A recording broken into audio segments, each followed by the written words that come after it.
유명한 기독교 변증가 C.S. 루이스가 그의 유명한 저서 순전한 기독교에서 이런 말을 이렇게 했습니다. 교만은 사랑과 지혜, 그리고 믿음, 소망, 그리고 우리 주변에 있는 상식까지도 먹어치우는 영적인 암이다. 영적인 그 암이 바로 이 교만이다라고 진단을 합니다.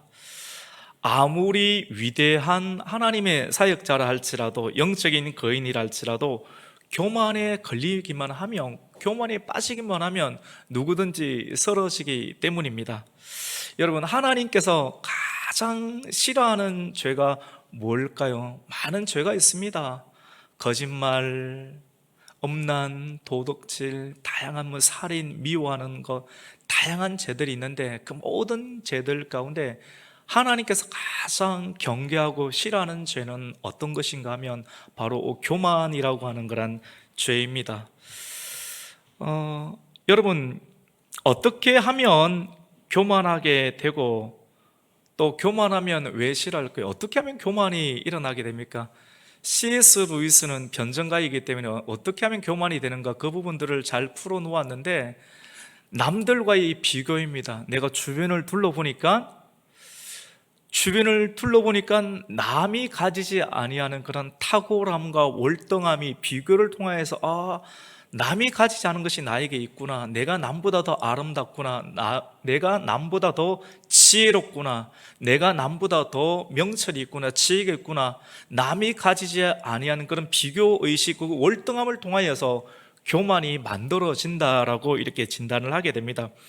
잠언 16장 18절은 교만은 패망의 선봉이다. 하여튼 교만만 하면 무조건 사람은 쓰러지게 되고 넘어지게 된다라고 말합니다. 그리고 잠언 11장 2절 말씀 가운데 보면 우리 같이 한번 읽어볼까요? 교만이 오면 욕도 오거니와 겸손한 자에게는 지혜가 있느니라. 교만이 오면 욕이 온다라고 하는 것은 입술로 욕을 한다라는 개념보다, 여러분, 교만에 빠지게 되면 그때부터 사람이 무너지게 되는데, 욕이라고 하는 것은 욕을 당한다 이런 말 우리가 많이 듣지 않습니까? 수치와 부끄러운 상황 가운데 놓이게 된다라고 하는 것입니다. 그래서 교만은 어떻게 하든지 간에 경계를 해야 되고, 스스로 이게 교만인지를 결코 알 수가 없다라고 하는 것이죠. 그래서 우리가 오늘 말씀을 통하여서 하나님의 은혜를 이렇게 받고 우리는 교만에 빠지는 순간 무너진다라고 하는 것을 기억을 하면서 날마다 말씀을 따라가고 또 성령의 인도함을 받아서 교만하지 아니하고 겸손한 하나님 은혜 가운데 계속해서 머무를 수 있는 우리 교회의 성도가 되기를 축복합니다. 여러분, 하여튼 교만은 분명하게 좋지 않은 것이 너무나도 자명하고 분명합니다.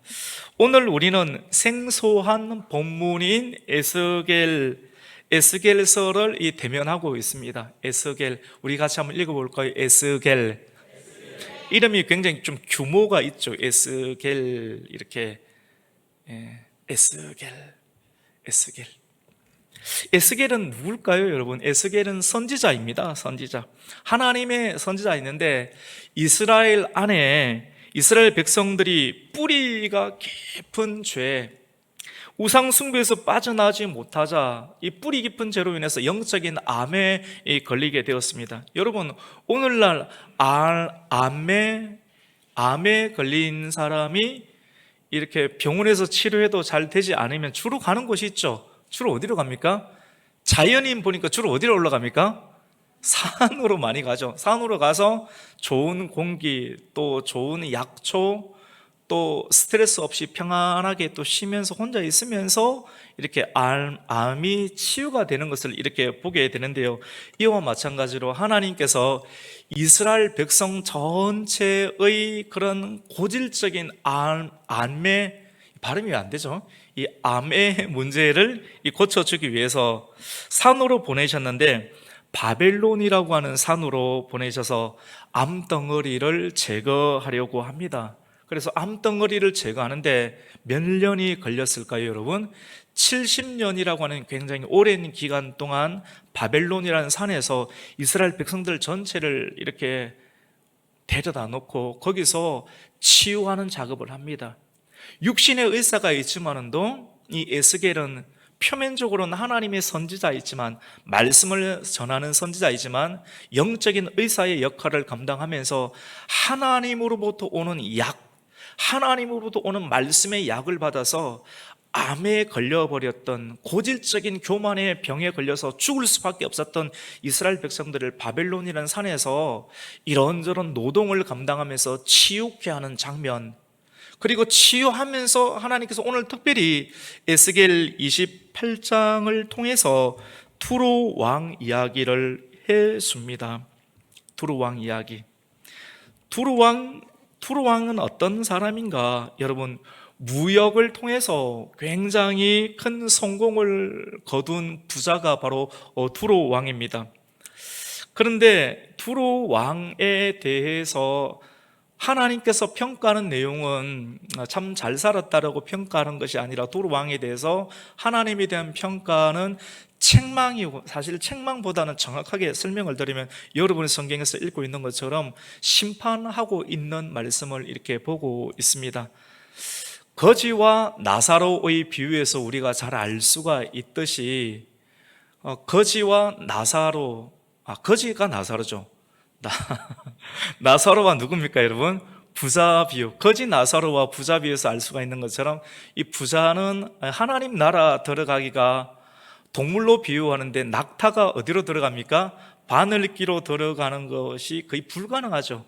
불가능한데, 어렵다, 거의 불가능한데, 가능하긴 하지만 또 거의 불가능하다라고 이렇게 말씀을 할 만큼 많은 돈을 소유한, 단순하게 물질의 돈뿐만 아니라, 물질뿐만 아니라 남들과 비교해서 더 아름답거나 장사가 잘 되거나 생각이 현실로 이루어져서 눈에 보이는 그런 재화가 만들어져 있는 상태에 있는 사람, 손에 많은 것을 가지고 있는 사람, 그것이 지적 재산이든지 물질의 재산이든지 많은 것을 가지고 있는 부자는 교만하여져서 하나님 나라에 들어가는 것이 너무나도 어렵고 힘들다라고 이렇게 말씀을 하고 있습니다.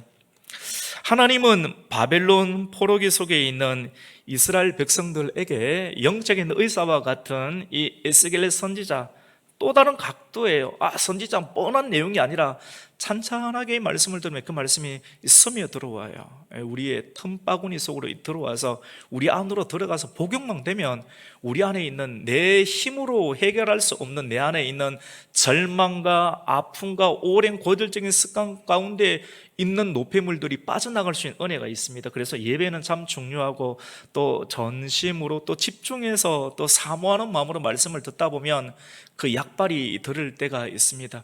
하나님의 은혜가 함께 나타나는 것이죠. 하나님은 투로 왕 이야기를 에스겔 선지자를 통해서 해주면서 투로 왕과 같은 인생은 살지 말라, 하나님이 말씀합니다. 오늘 우리 1절 2절 가운데 보면 하나님이 에스겔을 통해서 말씀을 하는데, 투로 왕아, 너는 내 마음에 스스로 교만하여 말하기를 나는 신이다, 나는 신이다, 나는 하나님이다, 내가 하나님의 자리에 앉았다, 바다 위에 앉아버렸다, 나는 더 이상 부러울 것이 없다, 나는 신이다라고 말하였지. 투로 왕, 너는 다니엘보다 내가 더 지혜롭다라고 말하였지. 이렇게 하면서 교만이 하늘을 찌르는 그런 상황을 하나님은 오늘 에스겔 28장 2절을 통해서 말씀합니다. 우리 화면을 보면서 같이 한번 읽어볼까요? 같이 읽습니다. 시작. 인자야, 너는 두루 왕에게 이러기를 주 여호와께서 이같이 말씀하시되 내 마음이 교만하여 말하기를 나는 신이라, 내가 하나님의 자리 곧 바다 가운데 앉아 있다 하도다. 내 마음이 하나님의 마음 같은 채 할지라도 너는 사람이요 신이 아니거늘 내가 다니엘보다 지혜로워서 엄밀한 것을 깨닫지 못할 것이 없다 하고, 자기가 계속 높이는데 끝이 없는 지경에 이릅니다. 여러분, 투로 왕이 이렇게 교만하였습니다. 여러분, 말은 참 중요합니다. 말을 잘해야 됩니다. 이 사람이 입에서 나오는 말에 의해서 행동의 결과가 반드시 만들어지게 됩니다. 오늘의 행동은 어제의 말의 결과이고 오늘 우리가 하는 말은 내일의 행동이 만들어지게 될 것이기 때문에 말은 중요합니다. 그래서 이 말의 근본은 하나님의 말씀이 되고요, 이 하나님의 입에서 나오는 말씀에 의해서 여러분과 이 온 세계, 이 천지 만물이 만들어지게 되었습니다. 여러분 믿으시죠? 그래서 하나님의 말씀을 들으면서 우리의 말을 순화시키고 자정하는 일들, 그리고 성령님의 도우심을 받아서 하나님의 말씀을 우리 안에 넣음으로 왜곡되고 삐뚤어지고 또 상처 입어서 굽어져 버렸던 우리의 말들을 새롭게 조명하고 세워나가는 일들이 신앙생활이라 볼 수 있고, 이렇게 영적으로 말의 치유함을 통해서 행동과 우리 삶의 치유를 경험할 수 있는 것이 예수 그리스도의 교회의 삶의 표본이다라고 말씀을 할 수가 있습니다. 여러분, 두로 왕이 교만하게 된 원인이 있습니다. 왜 교만하였는가? 지혜가 많았기 때문입니다. 남들과 비교하여서 남에게 있지 아니하는 그런 월등한 지혜가 이 두로 왕에게는 있었습니다. 여러분, 지혜는 하나님을 경외할 때 지혜라는 말을 사용할 수가 있습니다. 모든 것은 하나님으로부터 오게 되는데 그 탁월한 지혜를 가지고 하나님을 예배하고 하나님을 영화롭게 하는 형태로 쓰임받게 될 때, 같은 선상에 있을 때 이것은 같이 해봅시다. 지혜. 근데 이 지혜가 노선을 벗어나게 됩니다. 방향을 벗어나게 되어서 하나님을 대적하는 입장에 서이게 되잖아요. 방향을 벗어나게 되면 그때부터 죄가 되는데, 그때부터는 이 하나님을 대적하게 되는데, 이런 지혜를 지혜라고 이야기를 하지 아니하고 성경은 간교함이라고 말합니다. 창세기 3장 1절 말씀 가운데 보면 뱀은 하나님께서 지으신 모든 들짐승들 중에 가장 간교하더라 라고 이렇게 성경은 말씀을 하고 있습니다. 여러분, 두로 왕은 어떤 지혜가 있는가 같이 해볼까요? 재물을 모으는 지혜. 딱 보면 돈이 만들어져요. 사람들 눈에는 안 보입니다. 두로 왕은, 여러분, 우리 다 많은 돈을 가지고 싶어 하지 않습니까? 이왕이면 이 땅 가운데서도 우리가 죽어서도 천국에 가겠지만 이 땅 가운데 있을 때도 넉넉하고 또 풍족한 삶을 살기를 원하는데, 하여튼 간에 풍족하고 넉넉하기만 하면 그 안에는 불의가 가득 차고 의롭지 않은 일들이 일어나고 하나님으로부터 멀어지는 일들이 일어나기 때문에 이 부자는 굉장히 위험하다, 하나님의 각별한 은혜가 필요하다, 단순한 돈에 대한 부자가 아니라 나타난 결과가 부자인데, 이 부자가 만들어지기 전에 오늘 말씀과 같이 지혜가 많았다라고 하는 거예요. 지혜. 여러분, 바다를 보니까 사업의 아이템이 딱 떠오릅니다. 돌을 보아도 사업의 아이템이 딱 떠오릅니다. 나무를 보아도 어떤 사람들은 우리 집에다가 심을까? 이 앵도나무를 심을까? 이 나무를 베어서 장작을 쓸까? 이 정도의 수준으로 생각하는데, 탁월한 지혜가 있는 사람은 이 나무를 베어서 뗏목에 실어서 예루살렘으로 보내면, 예루살렘 지금 성전을 짓고 있기 때문에 이 필요가 있겠지. 눈이 넓어요.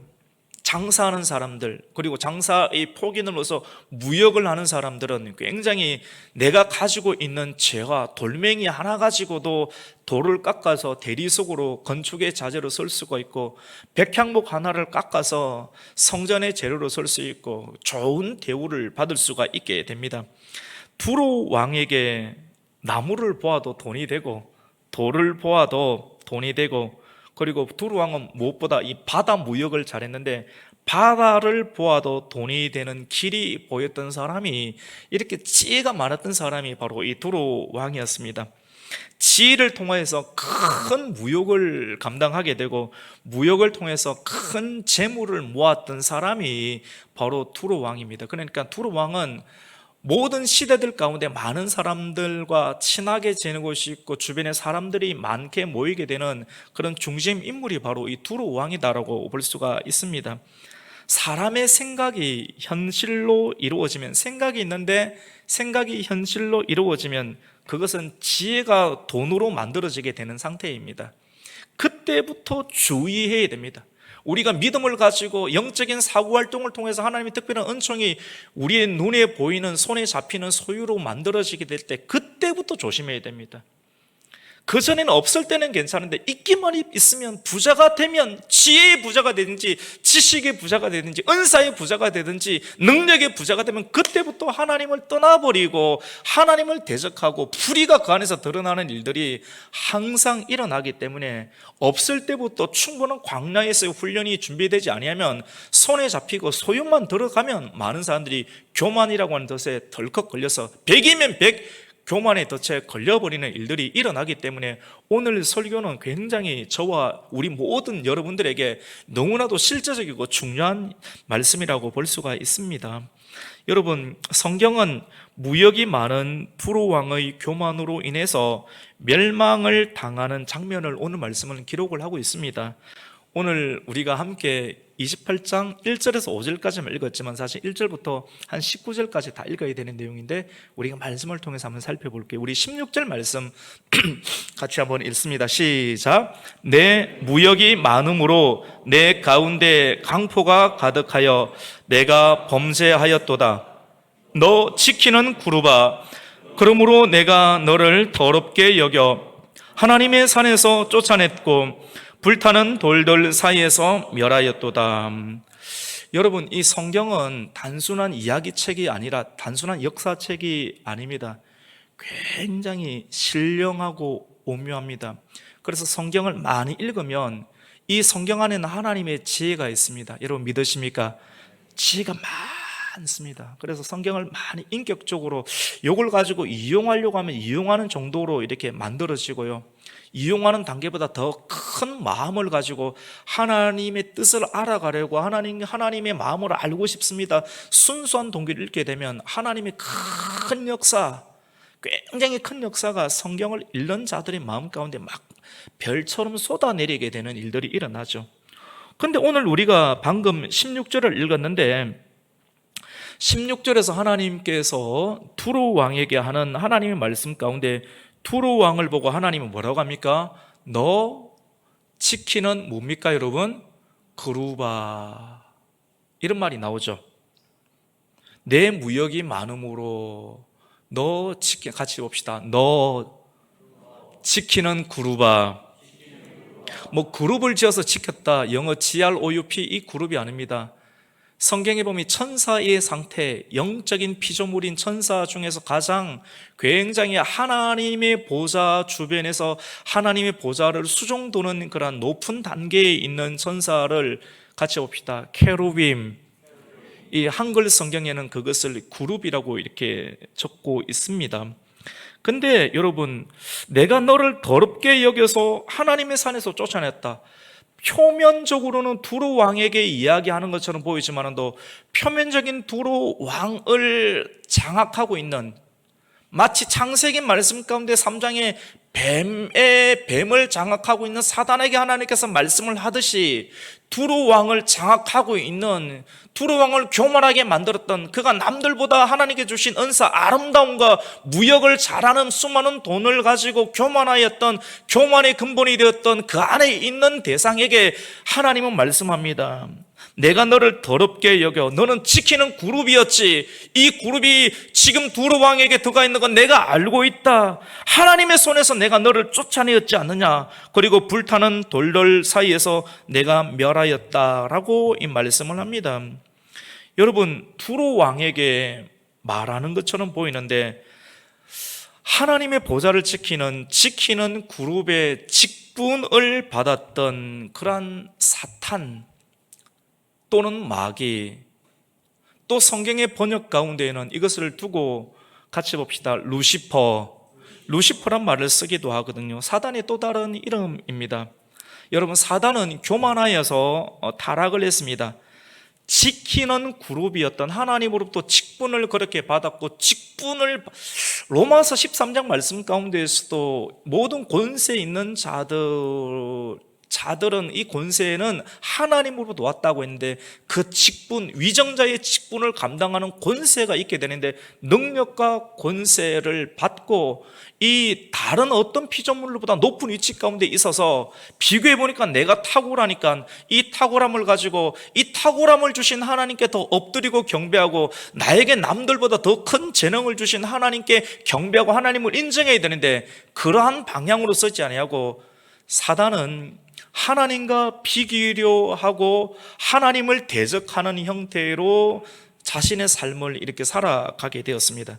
그래서 하나님과 맞서려고 하고 또 비교려고 하였을 때 하늘에서는 떨어지게 되었죠. 이런 내용을 성경은 하나님의 선지자였던 이사야 선지자를 통해서 말씀을 하고 있습니다. 특별히 이사야 14장 12절 말씀 가운데 이렇게 말씀합니다. 우리 같이 한번 읽겠습니다. 시작.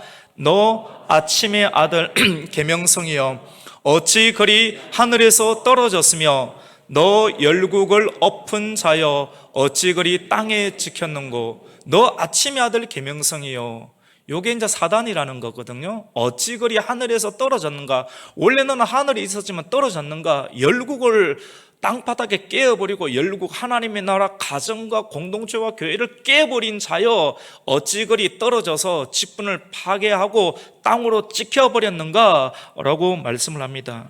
너 아침의 아들 계명성이 왜 사단이 되는가. 이 성경은, 우리 손에 있는 모든 성경들은 다 번역본이거든요. 번역본, 다 번역본이에요. 원본은 남아있지 않습니다.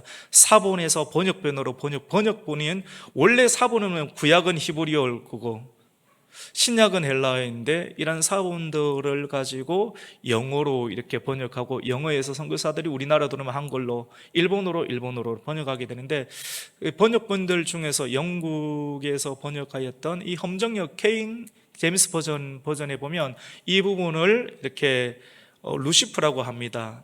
이게 험정역이 옛날 고대 언어라 해가지고 How art thou라고 되어 있는데 Fallen from heaven인데 하와이입니다. 그냥 이렇게, 당신은 어떻게 Fallen from heaven, 하늘로부터 떨어졌는가, 오 루시퍼 son of the morning. 모닝이 아침의 아들이잖아요. 아침의 아들이 계명성 루시퍼야, 어떻게 너는 하늘부터 떨어져 버렸는가 라고 이렇게 번역을 하고 있습니다. 하늘에서 떨어져 버린 그 이유를 지금 14장 12절 이후 13절과 13절에 계속해서 나타나고 있는데, 우리 같이 한번 읽겠습니다. 시작. 내가 내 마음에 이르기를, 내가 하늘에 올라 하나님의 뭇별 위에 내 자리를 높이리라. 내가 북극 지폐의 산 위에 앉으리라. 내가, 같이 봅시다. 내가. 사람이 자꾸 자기 이야기를 막 많이 들으면 내가 하늘에 오르려고 해요. 자꾸 하늘에 오르려고 합니다. 하늘에 오를 수 있는 것은 십자가에 죽고 자기를 낮추신 주님처럼 살아갈 때 우리는 하늘로 올라가게 될 줄을 믿습니다. 그런데 교만이 뭔가 자꾸 자기가 하늘로 올라가려고 합니다. 그리고 하나님의 뭇별 위에 자기의 자리를 높이겠다. 그리고 북극 지폐의 산 위에 자기가 앉겠다라고 말합니다. 우리 14절 한 번 더 읽습니다. 14절입니다. 시작. 가장 높은 구름 위에 올라가 지극히 높은 이와 같아지리라 하는도다. 여러분, 가장 높은 구름 위에 올라가 지극히 높은 이가 누구십니까? 같이 봅시다. 하나님. 하나님과 같아지겠다. 여러분, 이 말씀을 읽는데 우리가 최근 새벽기도에 함께 나누고 있는 창세기 말씀 가운데 선악과를 따먹고 나면 하나님과 같아지고 눈이 밝아져서 선과 악을 자기가 판단하게 돼. 분별이 아니라 자기가 다 하나님이 돼버린, 하나님과 같아져 버린 그 상황하고 똑같은 내용이 오늘 본문에 나오는 것입니다. 여러분, 교만은 하나님의 자리에 오르려고 하는 것입니다. 스스로 하나님이 되려고 합니다. 이렇게 되는 원인이 뭐냐면, 남들보다 더 아름답고 그리고 무역이 많아서, 그래서 많은 사람들을 거느리게 되고 거기서 돈이 만들어지게 되면 사람은 교만해집니다. 같이 봅시다. 아름답고 지혜가 많고 무역이 많으면, 이 일반적인 세 가지거든. 이 세 가지 내용이 그냥 하는 것이 아니라 다 성경 가지고 설교합니다. 오늘 우리가 에스겔서 28장을 읽고 있는데 아름답고 지혜와 무익에 관한 내용을 말씀하고 있습니다. 우리 28장 17절 한번 읽습니다. 시작. 내가 아름다움으로 마음이 교만하였으며 내가 영화로움으로 내 지혜를 더럽혔으며 내가 너를 땅에 던져 왕들 앞에 두어 그들의 구경거리가 되게 하였도다. 아름답고 교만하죠, 마음이. 또 지혜롭죠. 그다음 18절 우리 같이 한번 읽습니다. 시작. 내가 죄악이 많고 무역이 풀이함으로 내 모든 성소를 더럽혔으며 내가 내 가운데서 풀을 내어 너를 사르게 하고 너를 보고 있는 모든 자 앞에서 너를 땅 위에 죄가 되게 하였도다. 아멘. 최근 우리는 창세기 말씀을 새벽 기도로 계속 진행해 나가고 있는데요. 하나님께서, 저는 원래 이 본문 준비 안 하려고 하고, 왜냐면 이거 풀어내는 게 너무 어렵거든요. 영적인 공격도 심하고 쉽지가 않거든요. 그냥 믿음에 대해서 설교하려고 마음 다 먹고 이렇게 하는데 이게 더 이상 잘 뚫고 지나가지가 않는 거예요. 그래서 여러분들 오셔서 청소하고 있을 때 그때 다시 이 본문을 펴고 하나님 감동을 계속 이걸 밀어내는데, 얼마 전부터 밀어내는데 제가 계속 이거는 좀 어려우니까 이 영적인 상황, 이게 또 이 상황을 또 끌어내서 한다는 것이 쉽지가 않으니까 최대한 피했는데 도저히 안 되겠다 싶었는데 결국은 하나님께서 만들게 해주셨어요. 설교를 이렇게 완성하게 해주셨어요. 여러분, 하나님은 인간 세계를 창조하기 전에 천사의 세계를 중심으로 한 영적 세계를 먼저 창조하였습니다. 가장 먼저 첫 번째, 하나님께서, 우리는 창세기 말씀 보면 첫째 날은 빛을 만들고 둘째 날은 뭡니까? 궁창을 만들고 셋째 날은 땅이 드러나 땅을 이렇게 막 외우지 않습니까? 딱 그만큼입니다. 딱 그만큼인데, 그런데 성경을 계속 읽고 삶을 살아가고 뒤죽박죽 되면서 또 하나님께 깨닫게 하시면서 전체적인 상황 가운데 정리가 되는데, 같이 봅시다. 천사를 중심으로 영적 세계. 여러분, 이건 다 여러분 공유하고 이해되시죠? 모르시는 분들도 있을 수도 있습니다. 천사의 세계를 먼저 만드셨습니다. 천사의 세계를 먼저 만드시고 그 다음엔 아담을 중심으로 한 인간 세계. 여러분, 오늘 13절에 보시면 하나님의 선지자 입을 통하여서 두루 왕에게 하는 말씀처럼 보이는데 결국은 누구에게 하는 말입니까? 같이 봅시다. 사탄에게 하는 말이거든요. 그래서 성경에서 사탄의 실제적인 상황을 드러내는 중요한 본문이 바로 오늘 에스겔서 28장 이 내용과 이사야서 14장 내용입니다. 그래서 가끔씩 설교하게 되는데 오늘 여러분 직접 성경을 찾아보게끔 하고 눈으로 읽게 하면서 정말 그렇구나, 영적 상황에 실제적으로 이성적 상황으로 정확하게 성경에 기록되어 있고 또 근거를 정확하게 되면서 이걸 인정하게끔 하는 작업들입니다. 그래서 인정하게 되는 거예요.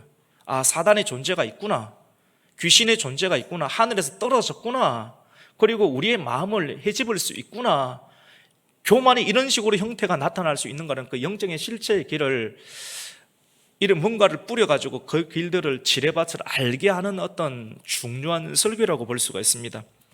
오늘 하나님께서 인간에게 에덴 동산을 주기 이전에 하나님께서는 먼저 천사를 중심으로 한, 특별히 어떤 사람들은 루시엘이라 하기도 하고, 여러분 노아 홍수 이전의 상황과 노아 홍수 이전의 상황이 지형이 다를 것 아니에요, 맞죠? 타락 이전과 타락 이후에 그런 지형이 다를 것 아니에요, 맞죠? 그래서 이런 형태를 두고 타락 이전에는 어떤 사람들은 루시엘이다, 타락을 했기 때문에 루시퍼가 되었다, 이런 식으로 접근합니다. 상관은 없습니다. 중요한 것은 사단에게 에덴 동산을 하나님께서 먼저 이렇게 주었죠. 그 내용이 오늘 우리 13절 한번 읽어볼까요? 같이 13절 한번 읽습니다. 시작. 내가 옛적에 하나님의 동산 에덴에 있어서 각종 보석 곧 홍보석과 황보석과 금광석과 황옥과 홍만호와 창옥과 청보석과 남보석과 황옥과 황금으로 단장하였으며 내가 시험을 받던 날에 너를 위하여 소고와 비파가 준비되었도다. 내가 옛적에 하나님의 동산 어디에 있었습니까? 에덴에. 누가? 내가 누굽니까? 이 사단이죠, 맞죠? 천사죠, 천사. 근데 그 천사에게 하나님께서는 보석과 홍보석, 황보석, 금광석, 황옥, 이거는 어디서 많이 보는 겁니까? 성경을 근거로 볼 때 대제사장이 입었던 에봇대에 붙어있던 보석들이죠. 그리고 요한계시록에 나오는 새 예루살렘의 성을 이루고 있는 중요한 보석들이죠. 그 천국과 같은 어떤 개념들, 이걸 다 하나님께서 주어버렸어요. 누구에게요? 이 높은 영적 세계의 피조의 세계 가운데 그것을 주었습니다. 그리고 사단이 지음을, 원래 사단 되기 이전에 같이 봅시다. 지키는 그룹. 저는 성경대로 설계하려고 합니다. 오늘 우리가 읽었던 가운데 지키는 그룹이란 말이 나왔잖아요. 지키는 그룹, 하나님의 보좌를 지키는 케루빔으로 상황이 있을 때 하나님께서 그에게 너를 지음받던 날에 너를 위하여 소고와 비파를 준비하였다라고 말합니다.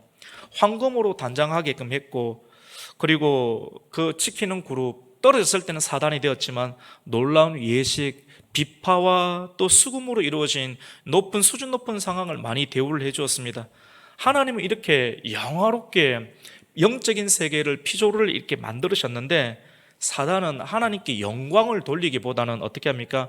하나님의 자리를 찬탈하려고 하고 하나님과 비기려고 합니다. 여러분, 하나님과 맞짱을 떨려가면 안 됩니다. 게임이 되지를 않습니다. 아예 시도를 하지 마십시오. 내가 남들보다 좀 탁월하더라도 하나님과 맞짱 뜨는 게 뭐냐면 하나님 없이도 사고 자기가 버티는 거예요.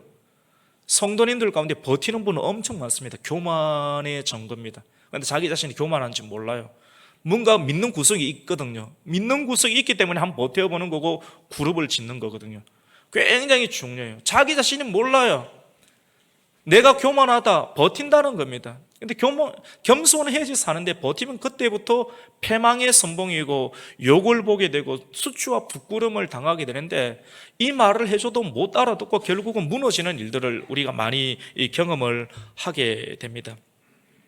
하나님은 여러분 천지를 창조하실 때 첫째 날부터 여섯째 날까지 이렇게 창조를 하시면서 저녁이 되고 아침이 되니 보시기에 뭐 하셨습니까, 여러분?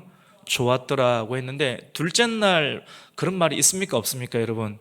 새벽에도 그 설교했는데 없죠, 맞죠? 둘째 날에는 공창을 만들고 없었어요. 지구가 전체로 물로 덮여 있었는데 전체 물총으로 덮여 있는데 하나님께서 그 중간을 나누어서 공기층 대기권을 만들어서 하늘 대기권 위에 있는 깊은 엄청난 구름층, 물을 담고 있는 하늘 위에 공창을 만들고 수면층을 만들고 또 땅에 있는 호수와 바다와 같은 그런 상황을 만들었는데 그 중간에 있는 것을 두고 같이 봅시다. 대기권.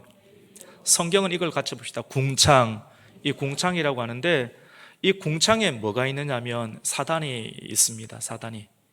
이거를 사도 바울이 이거를 알게 됩니다.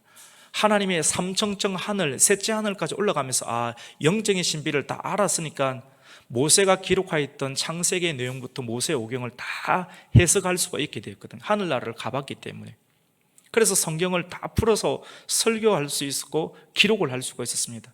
특별히 에베소서 2장 2절 말씀 건데 그 말씀이 나옵니다. 에베소서 2장 2절 말씀 우리 같이 한번 읽습니다. 시작.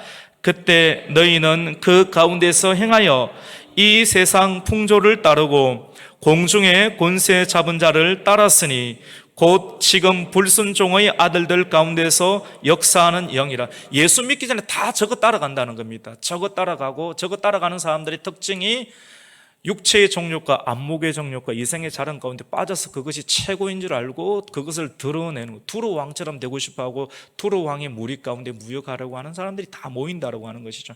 근데 이렇게 내버리면 스스로는 하나님께 올 수 있는 길이 안 들리니까 말씀이 육신이 이 땅 가운데 오셔서 대부분 저 공중 권세 잡은 자를 따라가게 되고 이 영이 눈에는 안 보이거든요. 굉장히 아름답고 많은 무역과 물질의 세계, 남들보다 지혜로우니까 저 사람 옆에 붙는 것 아니겠어요? 그런데 그 다 따라가는데 결국은 지옥이라는 거예요. 그래서 이 지옥행으로 하는 것을 하나님께서 막기 위해서 창조 때부터 영적인 세계를 창조하셨고 그 이유 가운데 인간의 세계를 창조했지만 인간의 세계도 결국은 사단에 의해서 무너지게 되었고 맨 마지막에 같이 봅시다. 그리스도를 중심으로 새로운 피조물, 새로운 피조의 세계를 이렇게 만들었습니다. 여러분, 요즘 뉴스를 보면 참 많이 힘들고 어렵습니다. 왜 어렵습니까? 서로 비방하고 서로 흠집만 있으면, 사람은 다 흠집이 있는데 완전한 사람이 없어요. 그렇게 말하는 뉴스 앵커도 문제가 있고요. 비판을 많이 하면 그 사람은 이 상황 위에 있을 거라 생각하는데 그 사람이 더 더럽습니다. 알고 보면 서로 비방하고 흠집만을 내서 무너뜨리려고 하는 말들만 가득합니다. 파괴하는 말들. 여러분, 말을 많이 들으면, 파괴하는 말을 들으면 자기도 파괴 건성이 생깁니다. 그리고 주눅이 듭니다. 마치 엘라 골짜기 안에 있던 아름다운 셰펠라의 골짜기인데 그 안에 사단이 들어가서, 골리앗 안에 사단이 들어가서 하나님을 대적하는 파괴하는 언어들을 쏟아놓았을 때 그 파괴하는 언어에서 40주야를 듣게 되니까 금식을 한 것처럼 사람들이 다 파김치가 되어버리고 전쟁할 의지가 없습니다. 교회에 나올 의지도 없고 예수의 이름을 찬양할 수 있는 마음 자체가 완전히 신앙이 바닥이 되어버렸습니다. 구원자 예수님처럼 보이는 하나님께서 다윗을 보내어 주시어서 그 사단의 머리를 돌멩이 하나로 박살내어 버리죠. 원시 복음을 성취시키기라도 통쾌하게 하나님께서는 그 골리앗을 이겨버리게 만듭니다. 요즘 뉴스 참 답답합니다. 왜 그렇습니까? 근본적인 이유는 같이 해봅시다. 사랑이 없어서.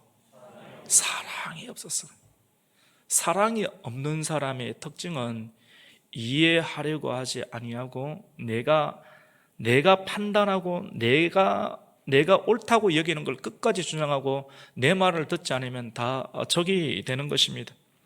이해하려고 안 합니다. 실수하거나 흠이 있으면 덜추원에서 탄핵하자, 물러나라, 바꾸자, 이런 식으로 끊임없이 바꿔가서 뭐 어떡하겠다는, 뭐 다른 정권, 다른 사람 세워놓으면 또 괜찮습니까? 끊임없이 아마 이 세상 아마 그렇게 될 것 같아요. 그렇게 될 것 같지만 또 우리가 또 그거를 위해서 또 기도하라고 하는 것이 또 하나님의 뜻이기도 합니다. 중요한 것은, 메시지는 무엇입니까? 모두가 재판장이 되어 있다는 겁니다. 왜 그렇습니까? 같이 해봅시다. 선악과를 따먹었기 때문에. 다른 말로 같이 해봅시다. 교만하기 때문에. 여러분, 교만은 자기가 하나님이 되어버린 거거든요. 선악과를 따먹은 사람은 무조건 죽이자 그럽니다. 선악과를 따먹은 사람들밖에 없습니다. 뉴스에도 그렇고 정치에도 그렇고 경제에도 그렇고 그런 사람들은 와글와글 거립니다. 두루 왕들밖에 없습니다. 선악과를 따먹고 난 이후에 사람에게 일어난 최고의 변화는 여러분, 눈이 밝아집니다. 눈이 밝아진 것을 하나님과 같이 되었다라고 말합니다. 여러분, 이 말이 뭐냐면 내가 하나님과 같이 되었구나, 내가 교만하구나 하는 증거는 여러분, 하나님만이 선이지 않습니까? 맞죠? 여러분, 맞으시면 아멘입니다. 하나님만이 선인데 하나님이 너무 많아요. 하나님이 그냥 칭해주고 이 사람은 내 사람이다, 이 사람은 죄인 아니다 선포하면 끝나는데 뭐 기준을 막 제시하라고 기준을 막 다 이야기를 하는 거거든요. 하나님이 하시면 됩니다. 할렐루야. 근데 하나님이 너무 많아버려요. 너무너무 많아서 선악과를 따먹고 다 하나님이 됐으니까 에덴 동산에 하나님은 한 번밖에 없어야 되니까 하나님의 공의 가운데, 하나님의 섭리 가운데 아담과 하와를 쫓아낸 것 아닙니까? 그게 서러운 것이 아닙니다. 그것이 좋은 겁니다. 하나님께서 그렇게 쫓아내주는 게 좋은 겁니다. 왜냐하면 안 쫓아내면 그 사람 죽습니다. 살려주는 거예요. 하나님은 한 분이 되어야 됩니다. 할렐루야. 선악과를 따먹고 자기가 지금 하나님처럼 되어 있기 때문에 자기에게 맞으면 선이고 자기에게 맞지 않으면 악이 됩니다. 자기를 위하면 선이고 자기를 위하지 않으면 악이 됩니다. 두루 왕은 선악과를 따먹은 아담처럼 스스로 북극 지폐의 자리를 탐하여 하나님과 비교를 한 사단처럼 나는 신이다, 나는 지혜 있는 다니엘보다 더 지혜롭고 뛰어나다, 나는 무역으로 인해서 충분한 돈이 있다, 나는 아름답다라고 교만하면서 하나님을 없이합니다. 그리고 교만하에서 하늘을 찌르는 바벨탑의 첨탑 끝 위에 서 있게 됩니다. 이것을 두고 하나님은 심판하죠.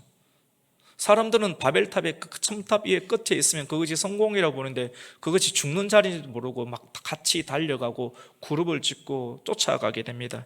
그래서 하나님은 에스겔 선지자를 통해서 그냥 예루살렘에서 이야기를 못 알아들으니까 산에 가서, 바벨론 산에 가서 노동을 많이 하고 고역을 하면서 사람이 바닥이 좀 떨어졌을 때 말씀이 들리거든요. 성공하면 귀에 안 들어옵니다. 건강하면 귀에 안 들어옵니다. 예뻐 보세요, 귀에 안 들어옵니다. 사고 나고 아프고 질병 걸리고 망신창이 되었을 때 그제야 교회 와서 말씀이 그때부터 들리지. 다 좋아 보십시오. 귀에 하나도 안 들어오고 한번 해봐라 판단하고 교만의 눈빛이 짱짱하게 되는 것이죠.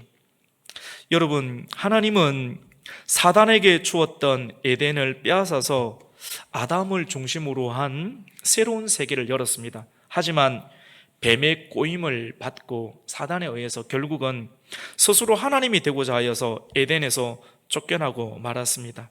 여러분, 에덴에서 쫓겨나면 기쁨을 잃게 되죠. 에덴은 기쁨이라고 하는 뜻입니다. 여러분, 혹시 기쁨이 없습니까? 오늘 우리 교회에 발걸음을 하고 또 이 말씀을 들으면서 이 말씀 안에서 주시는 하나님의 회복과 위로를 통해서 여러분의 마음 가운데 기쁨의 생수의 강이 흘러넘치는 은혜가 있기를 주 예수 그리스도 이름으로 축원합니다. 기쁨이 있어야 됩니다. 할렐루야. 여러분, 에덴에서 근원이죠. 기쁨의 근원은 에덴이죠. 죄를 지으면 기쁨이 없어지게 됩니다. 에덴에서 강이 흐릅니다. 비손의 강이 흐릅니다. 비손으로부터 강이 흐르는데 그 강은 하올라 정금과 순금이 많은 땅으로 흘러가게 되는데 여러분, 여러분에게 정금과 또 비손으로부터 흐르는 그런 하나님의 은혜의 복음의 강이 여러분에게 흘러 넘칠 때 여러분의 상황이, 내면의 상황이 하올라 온 땅을 두루도는 그런 정금과 순금과 같은 하나님의 은혜가 있기를 축원합니다. 내면의 금의 은혜, 그리고 물질에도 하나님의 금의 은혜가 있기를 주님의 이름으로 축원합니다. 여러분, 기온강까지 구스 땅까지 흘러갔다고 합니다. 기온강에서 구스 땅은 검은 대륙이죠. 하나님의 성령의 은혜가 임하면, 성령이 임하면 너는 예루살렘과 온 유대와 사마리아와 땅끝까지를 내 정인이 된다. 이 사마리아를 넘어서 땅끝까지 에디오피아까지 흘러 넘치는 하나님의 그 성령의 기쁨의 은혜가 여러분에게 임하기를 축원합니다. 에덴에 히데겔과 유브라다의 강이 있었는데 이 강은 에덴의 동산의 강입니다. 이 말씀을 통해서 어떻게든 여러분을 축복하려고 하는 거예요. 여러분 마음고 안에 말씀이 어떻게든지 들어가서 이 에스겔서 말씀 안에 포함되어 있는 모든 말씀을 다 끌어서 여러분 안에 넣어서 여러분의 영혼 안에 넣어서 여러분의 영혼이 새로운 정화와 생수의 강이 흘러 넘치도록 히데겔과 그리고 에덴 동산과 같은 유브라데 강의 그 사랑의 은혜가 여러분 넘쳐나기를 주님의 이름으로 축원합니다. 여러분, 하나님은 아담을 중심으로 한 인간의 창조는 실패했지만 우리는 그래도 소망이 있습니다. 하나님은 이것도 알고 계십니다. 창세전에 하나님께서 창세전에 지구를 만드시기 전부터 천사가 이렇게 될 줄도 아시고, 그리고 아담이 타락할 줄도 아시고, 그리고 그 모든 대안을 하나님께 제시하시면서 하나님이 어떠한 분이신지를 끊임없이 계시하시고, 그 계시된 말씀을 우리가 먹음을 통하여서 하나님이 어떠한 분이신지를 예수 그리스도 안에서 충분히 알 수 있도록 하나님께서는 그 길을 열어두셨습니다. 하나님은 새로운 창조를 시작하셨는데 예수 그리스도를 중심으로 한 새로운 피조의 세계를 만드셨습니다. 우리 고린도후서 5장 17절 말씀을 함께 읽습니다. 시작. 그런즉 누구든지 그리스도 안에 있으면 새로운 피조물이라, 이전 것은 지나갔으니 보라 새 것이 되었도다. 아멘. 여러분, 오늘 설교는 굉장히 분량이 어마어마한 분량입니다. 여러분 잘 듣고 계셔서 한 5분 정도부터 하면 이렇게 마무리를 지을 수 있을 것 같은데요. 오늘 시대를 보면 여러분, 우리는 절대적인 피로를 느낍니다. 어떤 피로입니까? 사랑입니다. 사랑이 너무 없어요. 사랑이 있어야 되는데 사랑이 있어야지 가정도 되고, 사랑이 있어야지만이 이해도 되고, 사랑이 있어야지만이 뭔가를 이룰 수가 있는데, 사랑의 결핍이 너무나도 빠른 속도로 일어나고 있습니다. 여러분, 하나님, 우리 창세기 말씀을 통해서 하나님은 능력이 있으신데, 그 능력은, 하나님은 사랑입니다. 할렐루야. 사랑이 능력입니다. 사랑이 많으셔서 그 사랑이 밀어내는 거예요. 사랑이 많아서 하나님께서 천사에게 지분을 주시고 인간에게 지분을 주시고 마음껏 해보라고. 우리가 사람을 믿으면 그 사람에게 많은 것을 주면서 믿어보라고 하지 않습니까?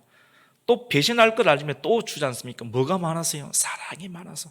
그래서 그 사람을 끊임없이 이렇게 바꾸고 오는 것이 사랑의 능력. 부부간에도 사랑이 필요합니다. 실수가 있고 흠이 있는데 끝까지 살아남기 위해서는 사랑이 있어야 됩니다. 사랑은 책 몇 권 읽는다고 되는 것이 아닙니다. 우리의 노력으로 안 됩니다. 내가 사랑해야 되지, 내가 결혼했으니까 안 싸워야 되지, 끝까지 살아야 되지, 우리 노력으로 안 돼요. 노력으로 될 것 같으면 예수님께서 오지 않으셨습니다. 부분적인 노력으로 되지 않는다는 것을 우리가 알 수 있습니다. 사랑은 어떻게 되는가? 그리스도 안에서의 새로운 피조물이 우리에게 되어야 됩니다. 완전한 변화가 있어야 됩니다. 완전한 변화, 같이 봅시다. 완전한 변화. 부분적인 노력으로 안 됩니다. 교회에 와서 노력 배우는 게 아닙니다.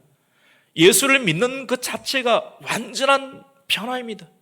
완전한 변화가 이 자리 가운데 있으시기를 주님의 이름으로 축원합니다.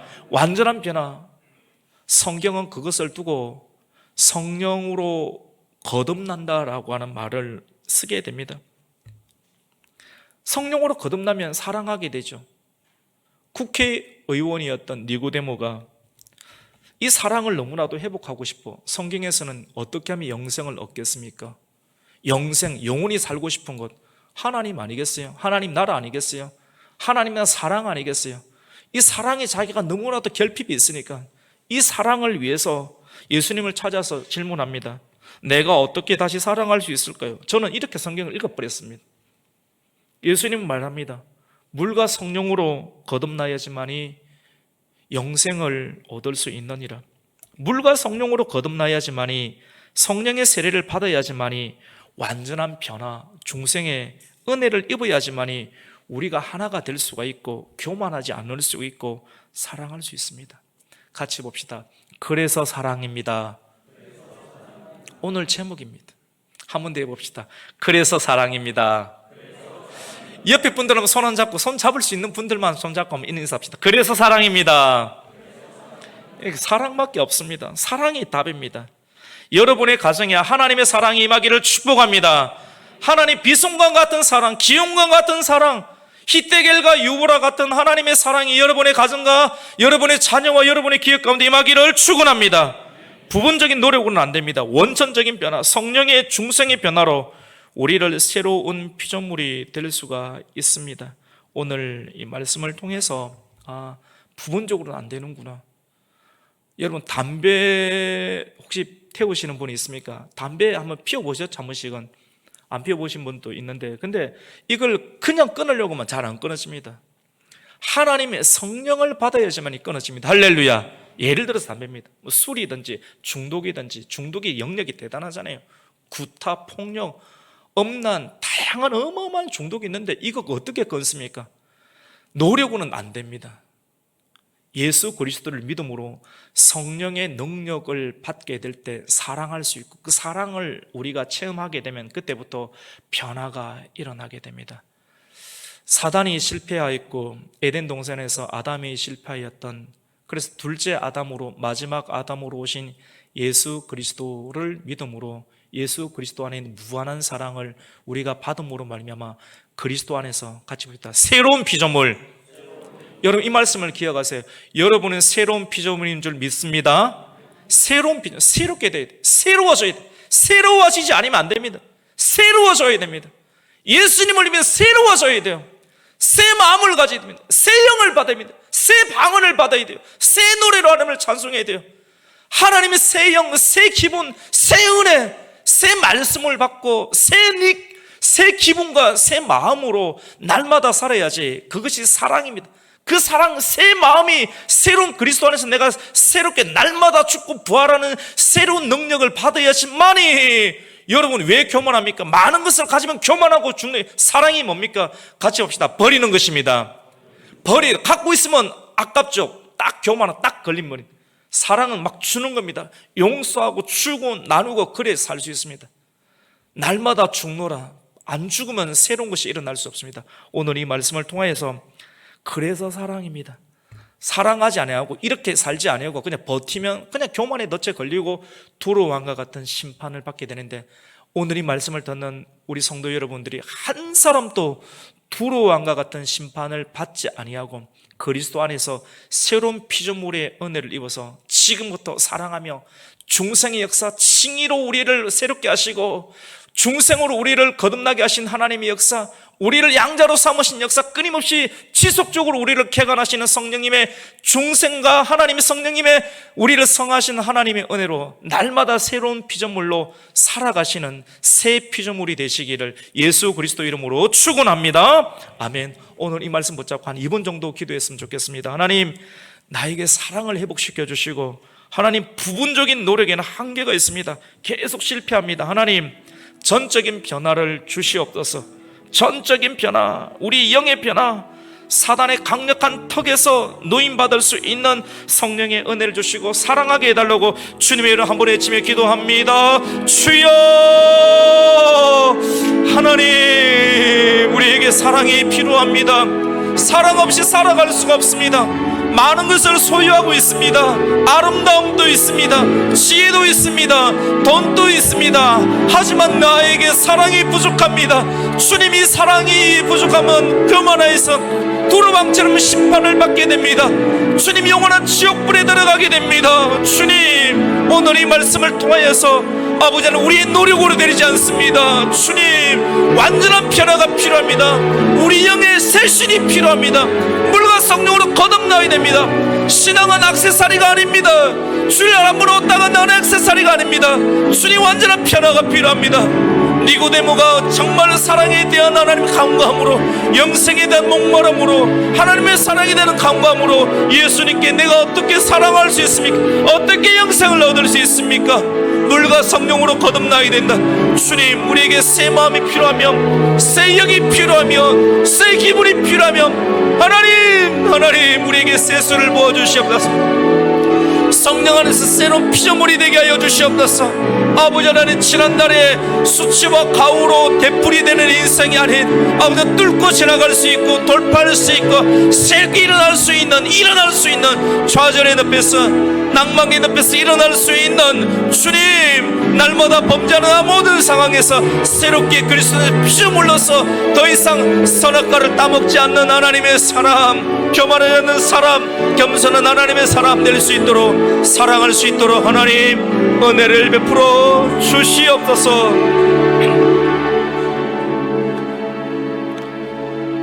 하나님, 그렇습니다. 많은 것을 얻고 싶은 것, 결국은 교만입니다. 하나님, 중요한 것은 얼마나 많은 것을 얻는 것이 아니라 얻었을 때 하나님 그것을 나누어 주지 아니하면 교만의 덫에 무조건 걸리게 되고, 그것을 나누는 것이 사랑인데 아까워서 못하겠습니다. 주님, 그러면 덫에 걸리게 됩니다. 주님, 우리의 힘으로는 내가 버는 것, 내가 가지고 있는 것, 나의 월등함들, 하나님, 이 교만을 스스로의 문제를 해결할 수가 없습니다. 원천적인 문제입니다. 영적인 문제입니다. 물과 성령으로 거듭나고 중생할 수 있는 하나님의 성령의 세례가 임하는 이 아침 되게 하여 주시옵소서. 말씀을 통해서 하나님의 중생의 은혜를 입고 하나님의 의로움의 은혜를 입고 구원받은 백성으로 날마다 우리를 개혁하시는 성령님의 도움을 받아 우리가 날마다 성실히 몸부림을 치면서 죄와 싸우며 나 자신과 싸우며 율법과 싸우며 세상과 싸우며 마귀의 역사와 싸워 이길 수 있는 하나님의 성도 되게 하여 주시옵소서. 예수님의 이름으로 기도드립니다. 아멘.